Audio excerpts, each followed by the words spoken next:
को लाइक और सब्सक्राइब करें और बेल आइकन दबाना ना भूलें। नमस्कार, इस समय आप मौजूद है हरियाणा के जिला यमुनानगर में। इस समय हम आपको लाइव प्रसारण कीर्तिभूमि न्यूज के माध्यम से दिखा रहे हैं। मैं संदीप कुमार गोयल कीर्तिभूमि न्यूज में आपका स्वागत करता हूं। इस समय हम पहुंचे हैं हरमीन कौर कोहली के वार्ड के अंदर।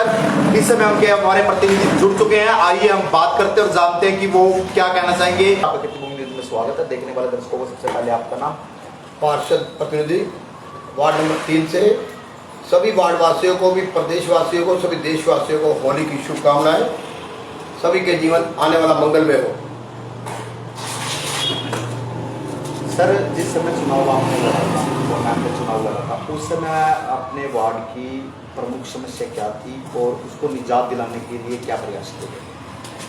वार्ड में समस्या थी जो पहले समय से अभी तक काम कहीं रुके हुए थे, अभी तक उनके लिए भी संघर्ष करना पड़ रहा है। और पक्षपात की नीति तो आप सभी देखते हो कि जारी है। पक्षपात की नीति तो हाउस के अंदर किसी मौजूदा पार्षद को भी बोलने का अधिकार नहीं होता, जबकि वार्ड में सभी लोग रहते हैं और हर पार्टी के लोग रहते हैं। हमें नहीं समझ आती कि सत्ता पक्ष के लोगों को ये सत्ता के नशे में क्यों चूर है। मान लो कोई वार्ड है, कोई गली है, उसमें हर पार्टी के लोग होंगे। एक गली है, एक गली में अगर 50 घर है, 50 में 10 बीजेपी के होंगे, 10 कांग्रेस के होंगे, 10 किसी और पार्टी के होंगे, 2 इनेलो के होंगे, 2 बीएसपी के होंगे। वार्ड तो एक वार्ड होता है, वार्ड एक परिवार है। परिवार में सभी को अधिकार है हर पार्टी के क्षेत्र में जुड़ने में, हर पार्टी की सपोर्ट करने में।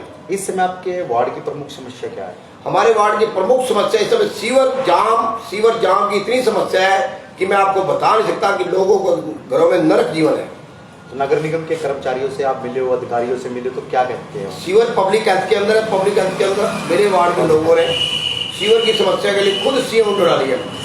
जो एक योजना अमृत योजना चली है, उसके तहत मेरे गाँव में सीवर डल रहा है। वो काम इतना अधूरा पड़ा है और इतनी सुस्त नीति से चल रहा है वो वार्ड। हमें लगभग पार्षद बने हुए 3 सवा 3 साल हो गए हैं। जब पार्षद बने थे तब से लगभग 3-4 महीने बाद ये अमृत योजना वाला सीवर और पानी लाइट डलने चल गया था, मगर आज तक भी केवल 25-30% ही डला है, अधूरा पड़ा है। और वो भी इतना, उसकी डिजाइनिंग गलत है। मैं उसकी डिजाइनिंग में भी, उसकी इंजीनियरिंग में भी सवाल उठाऊंगा कि इतने बड़े गाँव हैं, इतने बड़े वाटर निकासी होगी, वेस्ट पानी निकासी होगी, पाइप की जो डायामीटर है इतना छोटा है।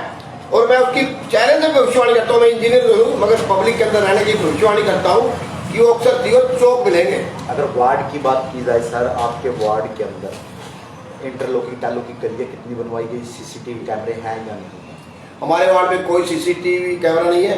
वार्ड में कुछ गलियां बनी हैं, कुछ तो हमारे वार्ड में पैसा राजीव आवास योजना जो हमारी जब कांग्रेस सरकार थी तब का पैसा पड़ा है। अभी भी मेरे वार्ड का लगभग 70 लाख के करीब पड़ा है। बार बार इंजीनियरिंग बाद में जाके भैया उसके टेंडर लगा दो। वो गलियां तो बन रही है सीसी से, और जो मौजूदा सरकार में टेंडर लगे हैं वो सारी टैले इंटरलॉकिंग से बनती हैं। ये कार्य हो रहा है। जो सरकार कहती है सबका साथ सबका विकास, वो भी देखते हैं कहाँ तक तथ्य सिद्ध होता है। अभी तक तो हमें तथ्य सिद्ध होता नजर नहीं आता। बेटी बचाओ बेटी पढ़ाओ के तहत क्या आपके वार्ड में बेटियों की रेशियो की संख्या बढ़ी है? में भी पॉसिबल, वो तो जागृति आई है समाज के अंदर।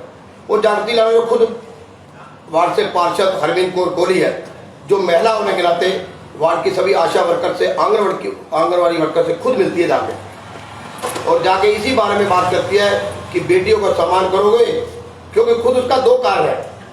हमारे पास 2 बेटे हैं।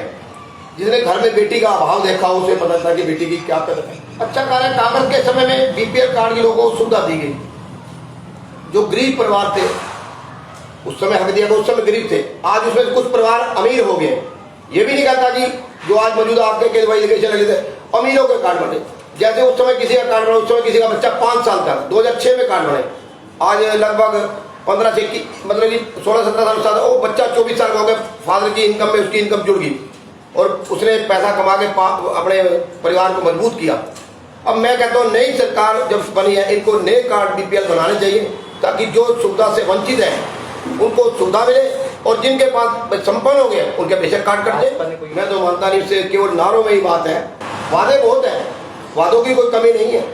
वादे तो इतने हैं, दिन में भी जैसे कहते हैं ना आसमानी तारे आदमी देखता है, तो वादों की कमी नहीं है। कोई कार्य तो कोई लगता है धरातल में कोई कार्य है। ये सरकार की लापरवाही हमारे समाज में एक अहम रोल था सरकार का, सरकार की लापरवाही कर कहूँगा। और कुछ अब हमारे समाजी लोग भी आगे आ रहे मंत्रियों में, तो उन्होंने कहा बच्चों को भी जैसे संग्राम का जिंदाबाद के तो वहाँ लोगों से ही चल रहा था भाई आप ज़्यादा से ज़्यादा धार्मिक प्रवृत्ति के बनो। जब बच्चा मंदिर गुरुद्वारे मस्जिद गिरजाघर में जाएगा तो उसके अंदर उस मालिक के साथ जुड़ने की प्रेरणा होगी। और हर मंदिर हर मजहब कहता है जो आपके दुख सुख में खड़ा हो, किसी कंट्रोवर्सी व्यवहार में मत पड़ो और सबका सम्मान करो। किसी अधिकारी के पास जब भी जाओ तब भी अपनी शिकायत विनम्रता से करो। अधिकारी आपकी शिकायत सुनने को तैयार हो जाएगा अगर उसके ऊपर आप प्यार मांगना जाओगे और पूरी जो शिकायत है उसको पूरी डिटेल में बताओ। ताकि आज की अर्थव्यवस्था चौपट पे है। जब मौजूदा सरकार ने नोटबंदी की थी तो उस समय पूर्व प्रधानमंत्री डॉक्टर मनमोहन सिंह ने कहा था जीडीपी गिरेगी और पूरे वर्ल्ड के अर्थशास्त्रियों के सामने वो तथ्य सिद्ध हुआ। हिंदुस्तान की जीडीपी जीरो, लोगों के घरों में अर्थव्यवस्था जीरो। जिस माँ दी बेटी के पास 100, 200, 1000, 2000 रुपये होता था, अपनी बेटी आएगी, जब बेटी आएगी तो माँ क्या किसी से पैसे बेटे से मांगोगी, अपनी बेटी को चुपके 200, 500 रुपये उसके हाथ पे रख दूंगी। आज उससे भी वंचित हो चुकी है। तस्वीरें आप देख पा रहे थे, हमारे साथ अमरजीत कोहली थे। संदीप कुमार गोयल, यमुनानगर।